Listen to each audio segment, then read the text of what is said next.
podcasters, and welcome once again to Sexplosion. My name is Caroline Chenier from CarolineChenierCoaching.com. I'm your coach on all things intimacy, relationship, sex, and super consciousness. This is my podcast teaching you about how to sexually liberate yourself to be confident, spicy, and fun around intimacy and sex, along with learning about how to build a great foundation for strong, long-lasting, and passionate relationships. This is unfiltered, uncensored, and unexpected. Now, today's topic is very different to any other. And as I'm open to all sorts of ideas to spicing up your sex life and liberate yourself, I thought, why not discuss this one? So, ladies and gentlemen, here we go. We will talk about sex and cannabis. So, my beautiful guest, Amanda Moser, is a sexologist from Denver, Colorado, providing expert education on cannabis to enhance your sexual pleasure. Amanda educates individuals on increasing sexual pleasure by incorporating cannabis if one chooses to do so.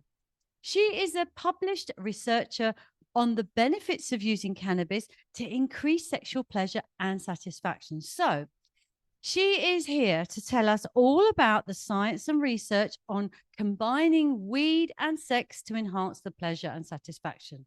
So, Amanda, a very, very sexy welcome to Sexplosion. Thank you so much for having me. I'm excited. Brilliant to have you here. I'm so glad you asked me that if you could come and talk with us. So listen, this is a fabulous, interesting topic. So what I'd like you to do first of all is share with us how it all started.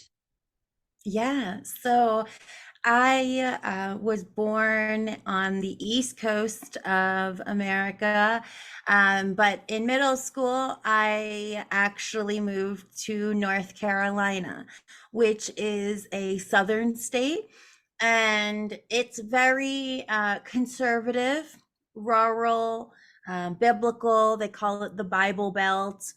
And so I found myself there going to college. And I actually started college thinking I wanted to work with animals. I've always loved animals, always had a passion for Oh, animals. me too. Yes. And I just also knew, though, that I didn't want to be a veterinarian. So I didn't really know what I wanted to do with animals, but I was like, all right, let's just go to college and figure it out.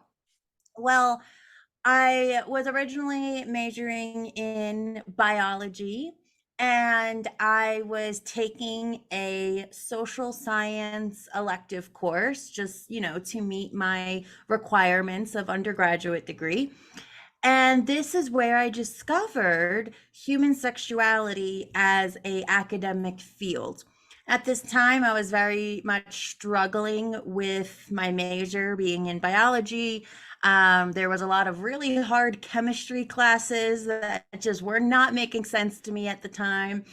But then I was also taking this other class that opened my world up to possibilities that I didn't even know were an option. And so I ended up getting very close with that professor, and I ended up taking all of his classes that he offered. And that is how I got into human sexuality. And so I was a sexologist for my undergraduate career. And it wasn't until graduate school where I sprinkled on the cannabis knowledge and how that is affecting people's sexual lives, sexual pleasure, sexual functioning, things like that, because I realized that this really hasn't been studied before. There has been many sexologists before me, but no one has really studied how cannabis affects one's sex. And so that is pretty much how I got to where I am today. Excellent. So what the first question I'm going to ask you is probably what everybody's thinking, which is, how have you not got arrested by now?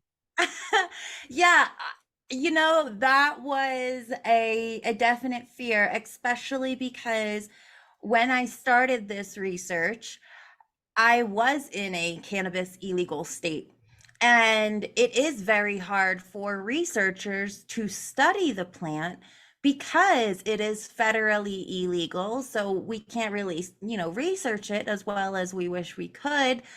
But thankfully, at the end of the day, I also recognize my privilege of being a white woman. I also recognize that I was doing it on a scientific level, and my research had nothing to do with my personal use of cannabis. I see.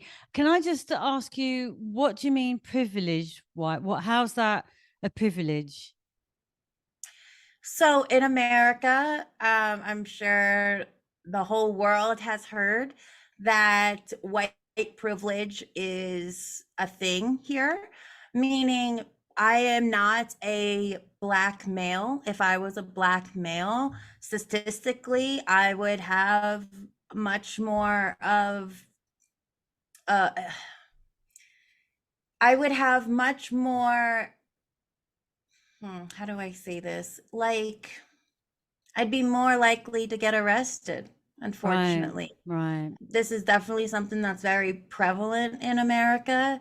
And as a white woman, I have to recognize my privilege and that I am not someone of color. And because of that, unfortunately, I have a lesser chance of getting in trouble for this. Wow, that's pretty big, really, isn't it? Those poor people.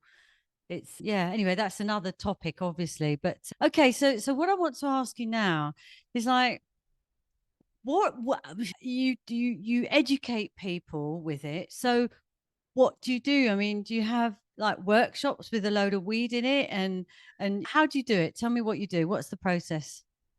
Yeah, so majority of the clients that I work with are all online so that we would hop on here like a Zoom call. I would answer questions. Oh, I don't want to say it's like a therapy appointment because I am not a therapist and I don't Mm. pretend to be a therapist, but it is a lot of answering questions, hearing people's stories, but then using my knowledge and expertise on how cannabis can potentially help or enhance one's sexual pleasure, maybe one's closeness to their partner. I work in with a lot of different scenarios of potentially how cannabis could help improve certain situations. But I also want to make it very clear that I don't think cannabis is the answer for every problem. It can definitely help some situations, but it's definitely not a one size fits all. Cannabis is the answer to all your problems. And that is definitely something I don't adhere to. But I also see the research that has been conducted previously, the research that I have conducted myself. And there are some really good ways that cannabis can help. Might not help everybody, but it can help some people that maybe want to try it. I see. I mean, it's not obvious, but I've had experience of cannabis, and I did go to Amsterdam, and I had a chocolate muffin, which I took before going to a music festival when my legs were like lead. I couldn't move my legs. Literally, I was stuck to the chair. And when you're at a music festival, that's the last thing I wanted to do. So the effect it had on me, maybe there was too much in the muffin. I don't know, because it's obviously readily available in every cafe you go to in Amsterdam. For me, perhaps there was a bit too much in it. I don't know, but just thinking about cannabis for me makes me feel like I just want to not go to sleep so much. I just can't move. So what would you say to that? Yeah, so it definitely takes a lot of personal research to figure out what works for you and what doesn't. And it's unfortunate because that means you can't just try it once and see how it makes you feel and go from there. This Yeah, you is got very to much of test a it out. exactly. This is very much a personal research journey that I like to say because it definitely is, it varies between who you are as a person, your body chemistry, your cannabis tolerance, what method you use, what form you use, the strain that it was, the dosage. I mean, there's so many variables that go into it, which is why the people that I work with, it's very much a journey on what did you try, how did you feel, and where can we improve? Okay, you see, because I mean, there are going to be people. I mean, tell me, what kind of people come to you? Are they people that have had intimacy issues for a long, long time? You know, what are the issues that people come to you with for you to be able to say, right, well, I think cannabis is really going to help. Right. So, like I said, cannabis isn't the answer for everything, but the people that I see very much vary. I mean, the research that I've done on cannabis and sex varies from the age of 18 all the way to 85 years old. And so, and my clientele definitely resembles that. I see young people who've never tried cannabis before. I see old people that's never tried cannabis before. I see people of all ages that have used cannabis their entire life, but never intentionally try to use it to enhance their sex. And so I see people on all different levels and cannabis journeys. So isn't it just a question then of just like before you're about to do it, then to have a smoke or put it in a a chocolate cake or something like that and just eat it before, and then just have a go with sex and having that at the same time, or is it a bit more prescriptive than that? Like I said, it definitely varies on the person. Like how you said when you tried your muffin and your legs were lead. Obviously, that Excuse wouldn't me. be very conducive or enhancing for sexual purposes. And so we look at that and we look at where you've been on your journey, where you want to go on your journey, and how cannabis could potentially facilitate that. Like I said, it goes back to what strain are you using? What form are you using? What method are you using? And how you and your body react to cannabis in general. I see. If someone decides, okay, I'm going to give this a go. I mean, in where you live, I mean, is it readily available? I mean, you've got to go and find like a cannabis pusher, I suppose you could call them, couldn't you? I mean, what do they do? How do they get hold of it? Yeah, so I mean, I am very lucky to live in Denver, Colorado. Colorado is one of the states where cannabis is legal, and it's legal. No, really? Yes, and I can actually, being in Colorado, I can go to a dispensary where they sell weed, and I can go and pick up what I want, and I give them my money and I leave just like as if I was at the grocery store. My God, I have a feeling. I have a. Do I have a feeling? I've got a feeling it's probably legal. I mean, I'm in France now, but in the UK, I don't know about France. Um, but I see. So because I've not. I mean, I've not seen any kind of you know cannabis shops or anything like that. I'm guessing that even if it is legal, it's not in your face, is it? In where you live, In Colorado, Colorado was actually the first state to make cannabis legal recreationally, not just medicinally. So it's legal here to smoke weed for pleasure, for recreational use. You'd be surprised the billboards that are advertising for cannabis. wow. So however, it's not legal to smoke it in public. Right. You have to be, in your own home or at a very specific social club or things like that. But in New York City, they recently made it legal to smoke weed in public. So Whoa. that's So you really can cool. just get high walking behind someone in the street, actually, because you're smelling breathing in all their smoke, won't you?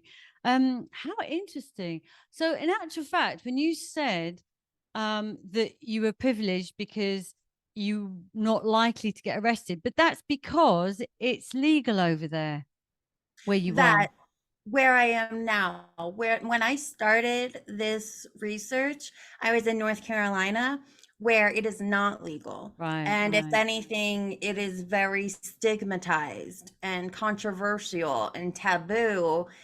And it was very difficult for me to have the social support of my research at the time. I see. So, what I want to ask you now is there are some people, as you say, that just smoke it all the time. I mean, all my French cousins, they all smoke it. Whenever I was out with them, I mean, they smoke normal cigarettes too. But at night, for example, I go and stay with my cousin when I go skiing, and I'd be sleeping in the living room, right, with all everyone. We'd have all their beds out sleeping, and they used to work as servers in restaurants. They'd come home at midnight because that's when they're all shut, and they'd start smoking, and they actually couldn't go to bed without smoking. That was it. I mean, they're addicted to it. So, would you say that people that don't really smoke cannabis, um, when they start to do it when they have sex, for example, I mean, what are the chances of them like extending it to other parts of their life? I mean, is it just what do you see that happening? Do you see them restricting it just to sex, or does it expand in the rest of their lives? What have you seen in your time of doing this job? Yeah, so a lot of the people that I see already use cannabis, they might not intentionally use it before sex, but a lot of times they use it, whether it be recreationally or medicinally. It can be a medicinal use to use prior to sleep and doesn't necessarily mean that they are addicted. There's actually no substance in the cannabis plant that is addictive. There's no nicotine in it. There's no addictive substance in the cannabis plant. Now, people can become dependent on it and feel like they need it, but there's no really addictive chemical or substance within the plant. So a lot of the times, the people that I see, if they have used cannabis prior, I mean, they've probably used it just like anyone else would before sleep, or maybe just to relax after a long week of work, things like that. And have they never thought about using it for sex? Yeah, I mean, some people have maybe, especially if they're more regular users, maybe have used cannabis prior to sex, but never, possibly never in a way that was intentional. And I think it's that intentional piece that can really enhance the overall sexual pleasure and satisfaction. So can you expand on that intention part? To let's say somebody uh, who's watching this actually does smoke normally and they want to try it out, because other people like me wouldn't have it in the house to have a try. So would you what can you just expand on that intention you're talking about? What does that look like?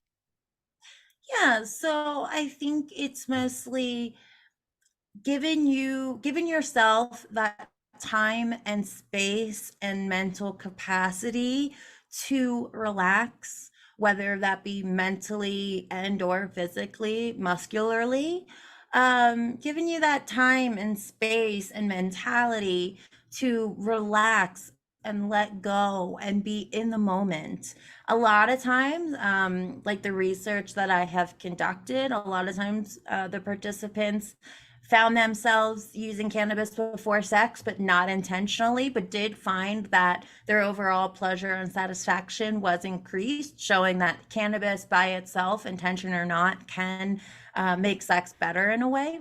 However, I do feel like that intention piece really puts it into perspective of that mentality of I want to relax. I want to be in the moment. I want to connect more with my partner and making it an active part in what you're trying to achieve. Okay, so how does it enhance sex? Yeah. So with my research, I found that it can enhance sex in many ways with sexual functioning as well as sexual satisfaction.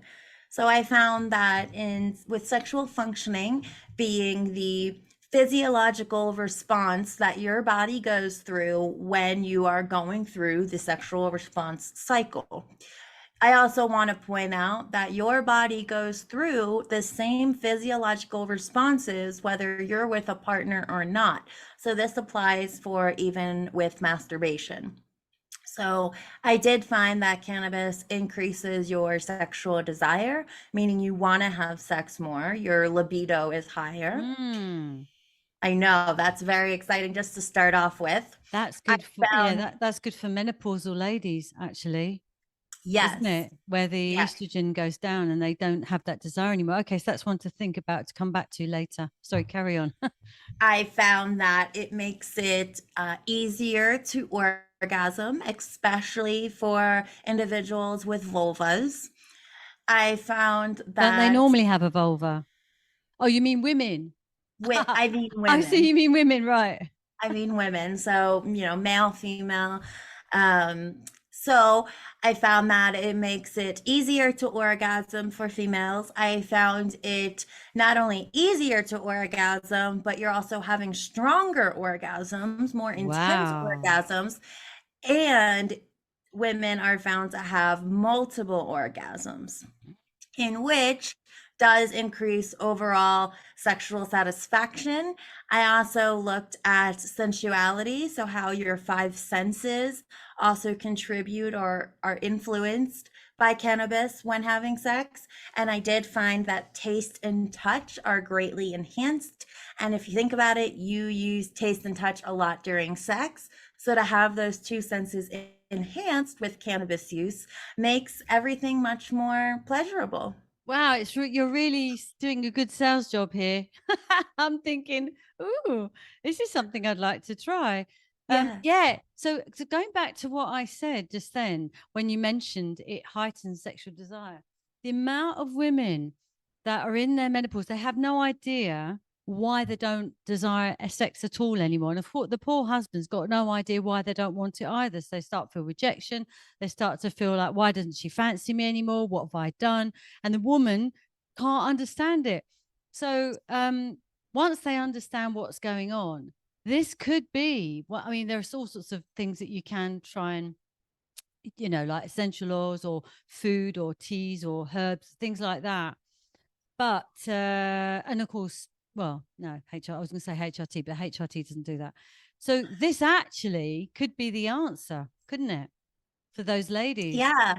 I very much see cannabis, hopefully in the future, and maybe through my activism and research, that hopefully cannabis can be used to enhance overall sexual pleasure and satisfaction, especially if you find that that is an issue in your life. Wow. So what would you say to people who really are against drugs? Like they're watching this, they're like, oh, it's cannabis, can't go for cannabis. I mean, what would you say to them? It's hard because this is my passion, and I have dedicated my life to not just sex and sexual pleasure, but the cannabis plant and the things that it can do. And like I said, it's not for everybody, but for those people that use it and find great pleasure in it, or use it for medical purposes and find a great increase of overall well-being and quality of life, who can argue with that? And I don't think it's anyone's place to say that it's bad, because if it's helping someone and Mm. increasing their overall well-being, I don't think we have much room to talk about. So tell me about the feedback. So people like go on a course or workshop or whatever with you, and then you give them the process or whatever of what they need to do. So when they come back to you, because obviously, I mean, obviously their sex life is probably really like at the lowest ebb, I would have thought. I'm guessing because this is all about sex and cannabis, isn't it? So when they come back to you and they've done it, what I mean, what is their reaction to having sex with the cannabis? It's usually very, very exciting, and they are just thrilled, and they just had the best night of their life a lot of times. And to be able to provide that education in order to give them that pleasure is honestly one of the best feelings, because whatever we talked about the day prior, the week prior, whatever it may be. And my information helped them and allowed them to gain a better sense of self and knowledge on what sexual pleasure looks like. And then for them to come back and tell me how great it was and how much they thank me, it's very rewarding. Have you found with your clients that it's actually enhanced their entire relationship? It's kind of, made it better in some way because they've been able to fix that problem. It's actually because they're happier in that department. It's true that when you're happier in that department, the whole relationship becomes better, does it? I mean, has that been true of your clients? Yeah, so there's definitely research that shows that sexual satisfaction does increase overall relationship quality. So if you're happier or if you have a higher satisfaction with your sex life with your partner, you're more likely to report a higher satisfaction in the relationship altogether. And so, yes, I have seen where cannabis, and with my help, the inclusion of cannabis in the bedroom can ultimately help the relationship as a whole. Yeah, I have seen that. And it's very remarkable.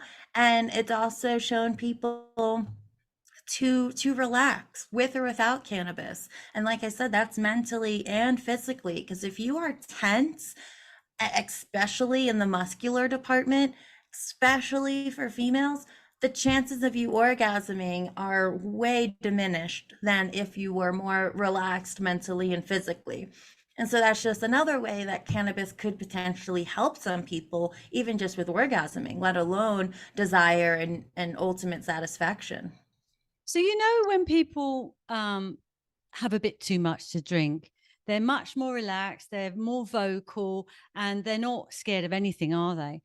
And I'm just wondering, all those people with limiting beliefs, those people that where intimacy is a real problem and they have fear with it, it sounds to me like the cannabis, a bit like alcohol, will help them to just forget all about that and just literally be in the moment. Would that be right?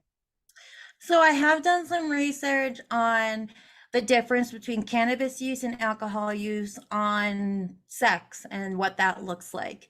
Ah, And while a lot of people want to and assume that they are similar, it is not necessarily the same. Because when you look at alcohol and sex, you also want to remember what they call whiskey dick, right? Where a male's genitalia no longer yeah, works yeah. because of too much alcohol. You also want to look at, with alcohol use, lowering inhibitions, which that is a very crucial piece that I want to note that is not shown with cannabis use, because my research did show that with cannabis use, you are still likely to wear a condom.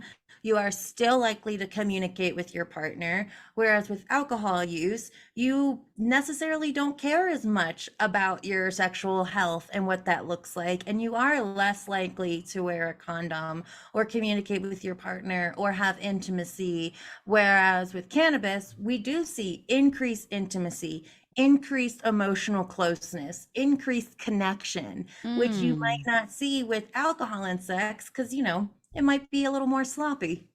Well, yes, and it's only really at the beginning that you with any kind of alcohol, it's usually just the very beginning where it's all lovely and great, and then it soon goes downhill, doesn't it? Absolutely. Um, so yeah, I can see that, and yeah, of course, and also the other thing with alcohol is you're likely to fall asleep as well, aren't you? It's depending on how much you've had and just pass out. So yeah, I can imagine that is completely different. But it's really the inhibitions and the being in the moment. I think that would override any kind of limiting belief, any kind of fear, any kind of anxiety or feeling of avoidance, that people get. So that's an advantage, isn't it? So I can imagine that you actually can't. I mean, if you do it with cannabis and it's absolutely amazing, I can imagine you can't actually do have sex without after that because it'd be so amazing that you can't do it without. It definitely increases. And what a lot of people don't realize is that to have these enhancements and to have this increased pleasure with cannabis use in sex, it doesn't necessarily mean you have to smoke it. It doesn't necessarily mean you have to take an edible and feel it full bodied. What a lot of people don't realize is they make cannabis infused lubricant or lube, and this is something that I also teach my clients to make, especially if they don't live in a legal state, but they do acquire cannabis, however they may. I do teach them how to make their own cannabis lube because it has the same benefits and it's what I call a localized effect. So it's almost like if you put a cannabis infused or any sort of medicated lotion on your elbow to help with arthritis, right? You're not going to feel it in your full body. You're only going to feel it where you put that lotion on your elbow, right?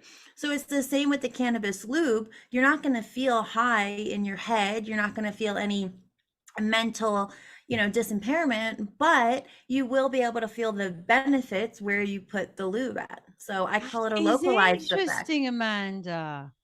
How interesting is that? Literally. So so then it's not like you're taking cannabis, is it? It's not like that because you're just putting it as a lotion, which is really interesting way of thinking about it.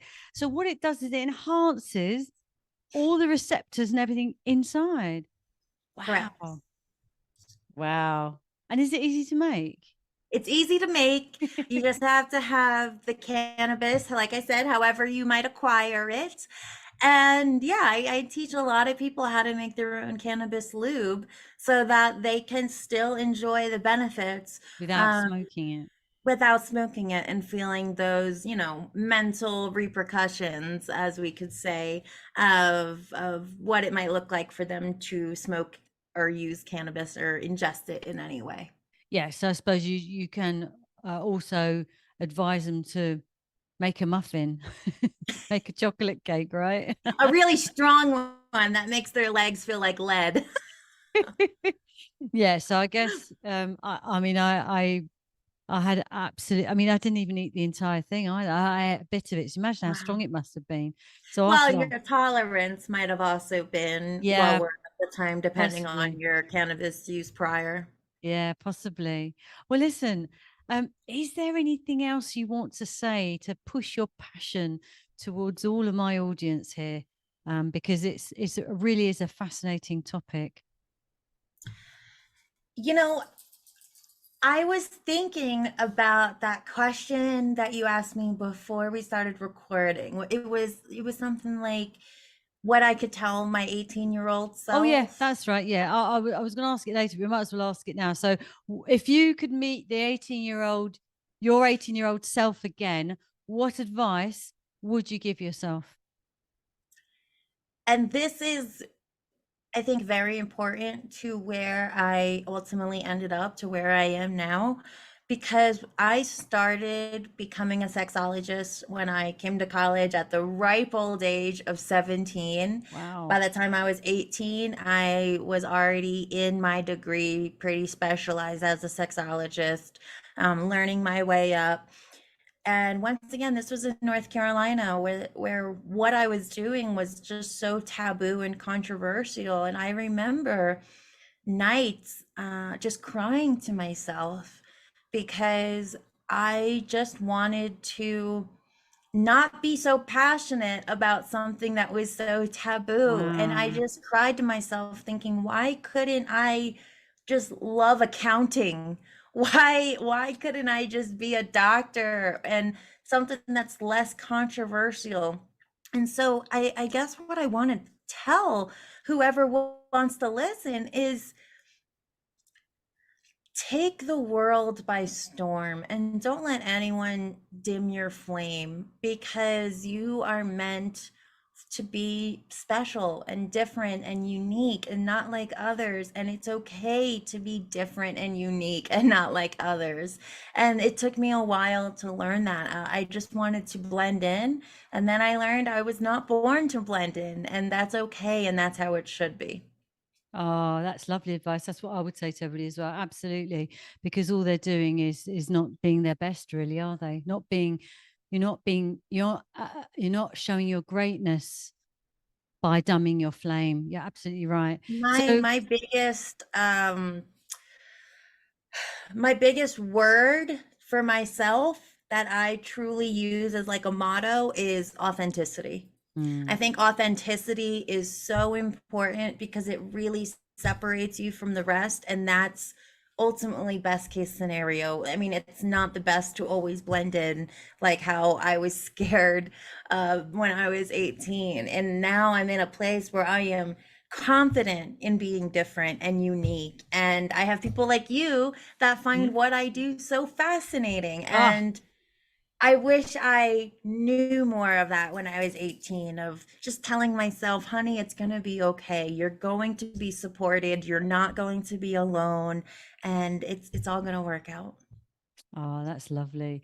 So, listen, if anybody wants to go and have a go and speak with you, can you give your link fly link address? Yeah, so you can find me at weedlovesex.com. And then I'm also on Twitter, Facebook, and Instagram, also under Weed Love Sex. Okay, brilliant. Okay, so thank you so, so much. That is it, folks. I'm not saying to go out and be a drug addict or anything like that. We're not saying that, are we? We're just saying if you have problems in sex and you don't have a sex drive or you want to enhance it, make it a bit spicy, then this is what you could try. And if you want to try, please go and speak to Amanda. Okay, so my link tree is linktr.ee/Caroline Chenier for all my social links. Thank you so, so much, Amanda, for coming and talking to us about a wonderful subject and very interesting subject. Love you all, everybody. Thank you for tuning in, and to your success. See you next time. Bye, everybody.